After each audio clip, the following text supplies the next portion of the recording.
Assalamualaikum warahmatullahi wabarakatuh. Apa kabar Ananda Ustazah semua? Semoga dalam keadaan sehat dan dalam perlindungan Allah Subhanahu wa taala. Kembali lagi dengan Ustazah Hikmah dengan pelajaran Bahasa Indonesia kelas 7. Bagaimana dengan pelajaran daringnya?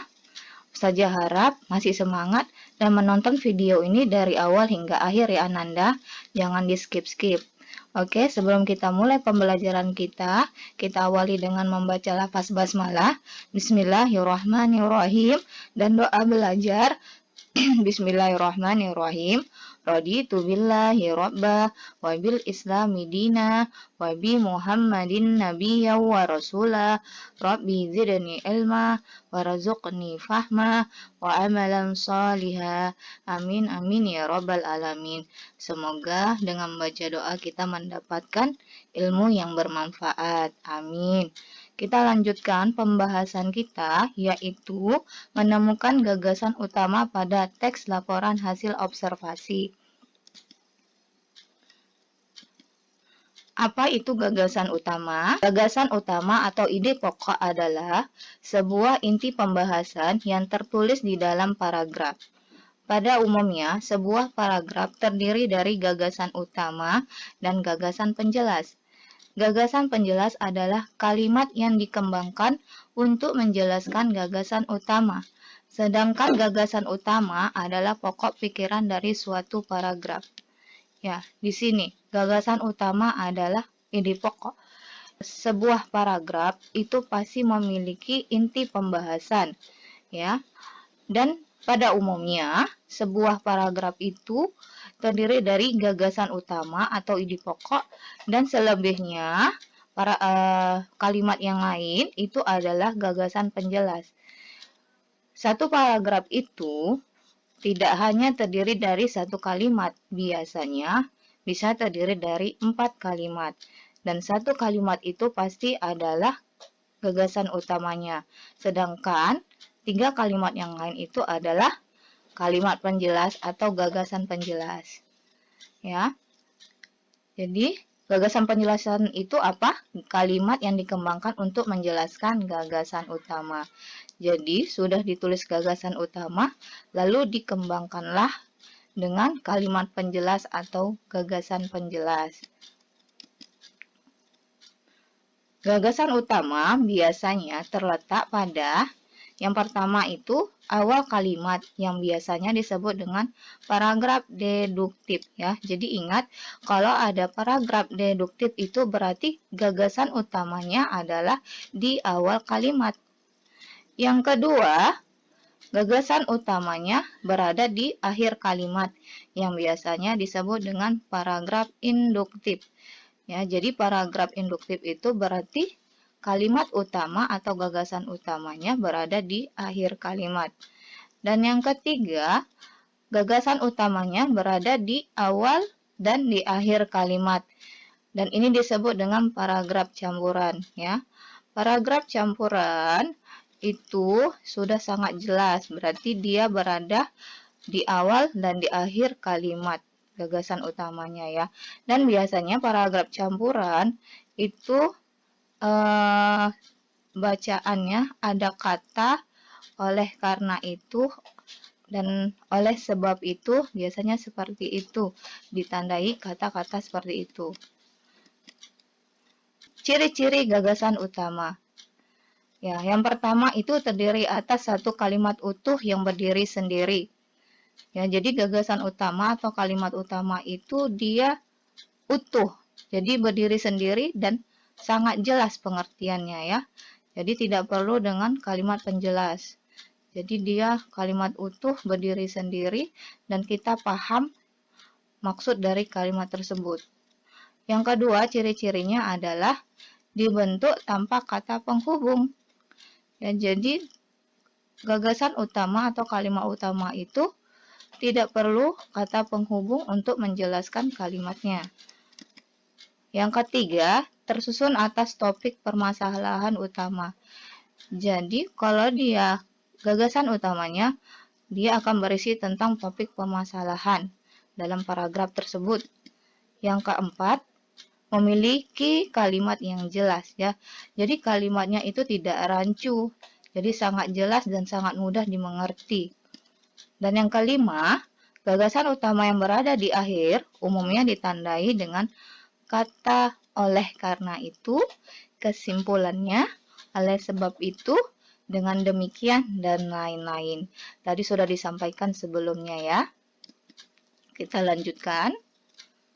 Ya, kita akan mengenal letak gagasan utama ya, atau contoh gagasan utama.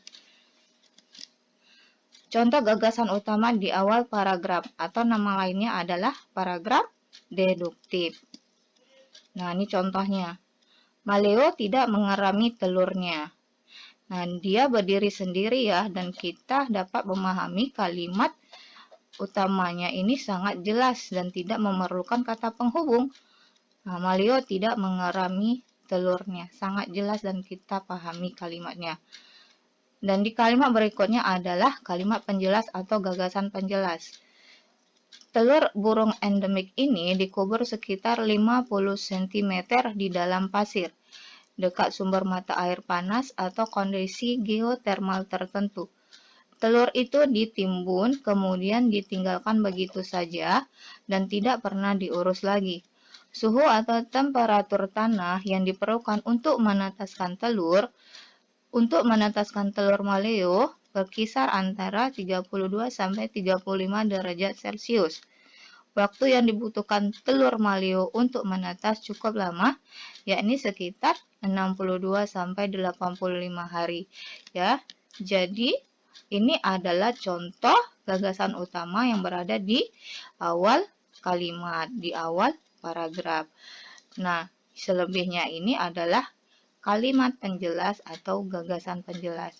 Ada berapa kalimat penjelasannya? 1, 2, 3, 4. Ada 4. Jadi paragraf ini ada 5 kalimat.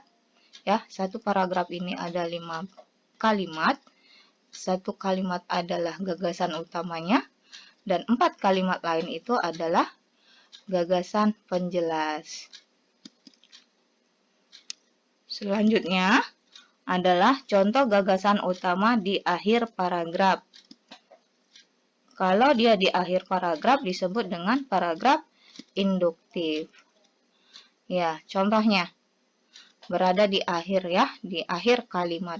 Anak maleo adalah anak unggas yang mandiri. Jadi jelas ya, di sini anak maleo, anak burung maleo ini adalah anak unggas yang mandiri. Jadi dia tidak membutuhkan kata hubung atau kata membutuhkan penjelasan yang lain. Karena di sini di dalam satu paragraf ini sudah ada gagasan penjelasannya. Ya, kita lihat, kita baca ya. Setelah menetas, anak maleo menggali jalan keluar dari dalam tanah dan bersembunyi ke dalam hutan. Berbeda dengan sayap anak unggas yang pada umumnya masih berupa bulu-bulu halus. Sayap pada anak maleo sudah seperti unggas dewasa sehingga dia bisa terbang. Hal ini dikarenakan nutrisi yang terkandung di dalam burung maleo 5 kali lipat dari telur biasa. Anak maleo harus mencari makan sendiri dan menghindari hewan pemangsa, seperti ular, kadal, kucing, babi hutan, dan burung elang. Anak maleo adalah anak unggas yang mandiri. Dan ini adalah paragraf, contoh paragraf, ya, contoh paragraf induktif. Karena gagasan utamanya, kalimat utamanya berada di akhir kalimat. Ada berapa kalimat pada paragraf ini? Kita hitung ya. 1, 2, 3, 4. Jadi ada 4 kalimat. Di 3 kalimat di atas adalah kalimat penjelas dan kalimat yang keempat adalah gagasan utamanya. Oke, lanjut. Dan ini adalah contoh gagasan utama di awal dan di akhir paragraf.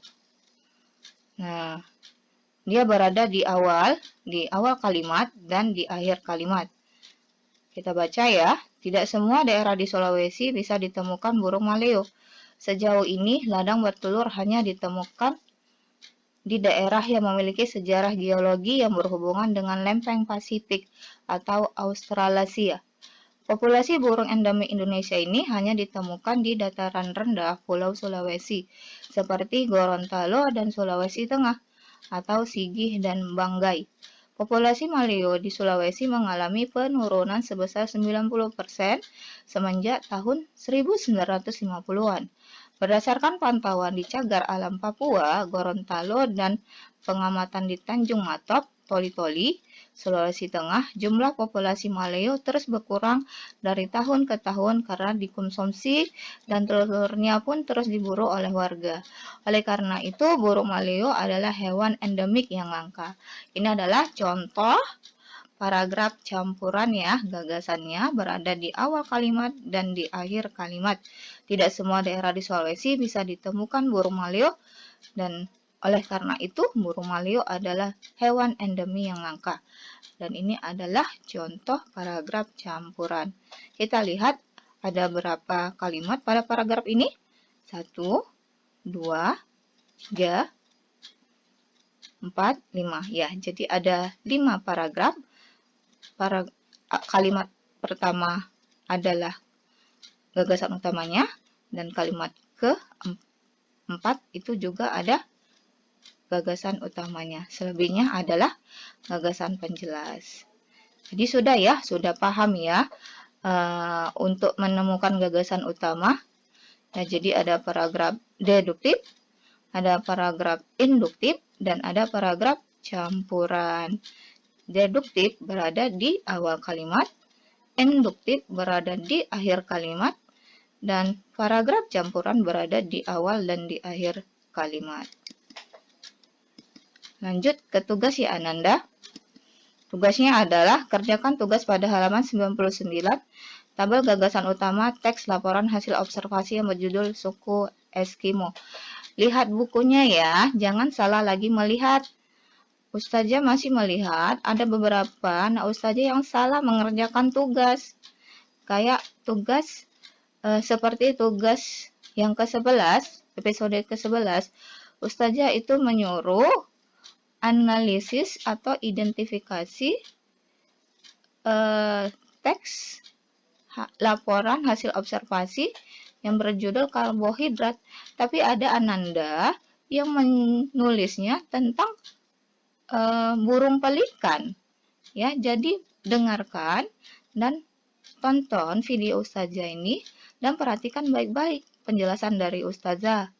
Ya, jadi jangan salah mengerjakan tugas. Seharusnya nih kerjakan itu teksnya yang berjudul karbohidrat, malah Ananda menulis tentang burung pelikan, si paruh burung pelikan ya, si paruh berkantung. Jangan salah lagi ya. Jadi ingat, kerjakan halaman 99 tentang suku Eskimo. Jadi itu ada 10 soal. Ya, 10 soal. Ananda tulis saja gagasan utamanya, tidak usah dibuat paragrafnya yang panjang itu. Jadi misalnya nomor 1. Bila dia gagasan utamanya berada di awal kalimat, di awal paragraf, tulis saja nomor 1 yang kalimat utamanya saja. Ya, jangan ditulis paragrafnya. Cukup tulis gagasan utamanya saja dan Ananda tulis di buku tulis. Ya, Nanda, jangan lupa. Ingat halaman 99 tentang teks laporan hasil observasi yang berjudul Suku Eskimo. Tulis gagasan utamanya saja dan tulis di buku tulis. Ya, jangan lupa ya Nanda. Perhatikan dan jangan salah menulis teksnya. Oke, ini dalil Al-Quran ya tentang gagasan utama. Jadi, Ananda sebelum mencari gagasan utama, yang pertama yang Ananda lakukan itu adalah membaca paragrafnya dahulu ya. Ingat, sebelum mencari gagasan utamanya itu berada di awal, di akhir, atau di awal dan di akhir paragraf, Ananda terlebih dahulu membaca paragrafnya. Membaca paragrafnya terlebih dahulu. Ya, jadi sesuai dengan dalil Al-Quran, dalam Quran Surah Al-Alaq 1-5 yang berbunyi, A'udzu billahi minasyaitonir rajim. Bismillahirrahmanirrahim. Iqra bismi rabbikal ladzi khalaq. Khalaqal insana min 'alaq. Iqra wa rabbukal akram. Alladzi 'allama bil qalam. 'Allamal insana ma lam ya'lam. Yang artinya, bacalah dengan menyebut nama Tuhanmu yang menciptakan. Dia telah menciptakan manusia dari segumpal darah. Bacalah yang tadi Ustazah bilang ya, jadi baca terlebih dahulu. Bacalah dan Tuhanmu lah yang maha mulia, yang mengajar manusia dengan pena, dia mengajarkan kepada manusia apa yang belum diketahuinya. Oke Ananda, terima kasih sudah menonton video ini. Ustazah mohon maaf bila ada kekurangan, Ustazah mohon ampun kepada Allah, karena kesalahan itu kembali ke Ustazah. Ustazah harap Ananda kerjakan tugas dari Ustazah Hikmah. Saja tutup dengan lafaz hamdalah, alhamdulillahirabbil alamin, dan Ustazah akhiri dengan assalamualaikum warahmatullahi wabarakatuh.